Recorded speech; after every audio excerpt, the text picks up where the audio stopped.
Police செய்யக்கூடாத வேலைகளை எல்லாமே காவல்துறை செய்கிறதால தான் தமிழகம் முழுக்குமே குற்றச்சம்பவங்கள் ஜாஸ்தியாக இருக்குது. என்ன பார்த்தீங்கன்னா, ஒரு மெடிக்கல் ஷாப்பில் கூட தடை செய்யப்பட்ட அந்த பெயின் கில்லர், அதாவது பிரெக்னன்சி டைமில் இருக்கக்கூடிய ஒரு அட்டை மாரி இருக்குது மாத்திரை. அந்த மாத்திரையை பெரிய பெரிய மெடிக்கல் நிறுவனம் வந்து கள்ளச்சந்தையில் விற்கிறாங்க. இந்த டீலர்ஸு ஃபுல்லாகவே போலீஸ் வந்து அரெஸ்ட் பண்ணுறதில்ல. என்னென்னா, பொதுவாகவே பார்த்தீங்கன்னா, ஒரு பொருள் தடை செய்யப்பட்ட பொருள் கிடைக்குதுன்னா எங்கேருந்து கிடைக்குது? காவல்துறையுடைய மெத்தன போக்கில் தான் கிடைக்குது.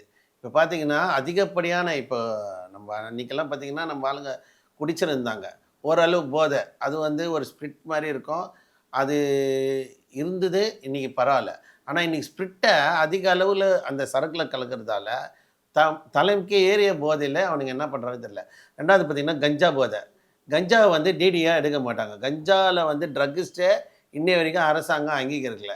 கஞ்சா போதையில இருக்கிறான், கஞ்சா போதையில இருக்கிறான்னு சொல்லுவேனே தவிர, கஞ்சா போதைக்கு ஒரு டிடிஐ ஏன் ஃபைல் பண்ண மாட்டீங்க? ஒரு ட்ரக்கிஸ்ட்டு அதுவும். இந்த மாரி ஊசி, ஊசி பார்த்தீங்கன்னா, மெடிக்கல் ட்ரிப் இல்லாம சாமானிய மக்களுக்கு, அதாவது கடைக்கோடியில இருக்கிற ஒரு ஏழை பசங்களுக்கு எப்படி கிடைக்குது? இந்த இடத்துல ஒரு கேள்வி நம்ம பண்றோம். 2வது பார்த்தீங்கன்னா, மெத்தஃபோர்டின். மெத்தஃபோர்டின்ன்றது பணக்கார பசங்க யூஸ் பண்ண போயி, இப்ப அதிகப்படியா அது கீழ வருது. இதுக்கு எல்லாமே காரணம் பார்த்தீங்கன்னா, தடை செய்யப்பட்ட பொருள் எங்க விக்கிறாங்கன்றது காவல்துறைக்கு தெரியும்.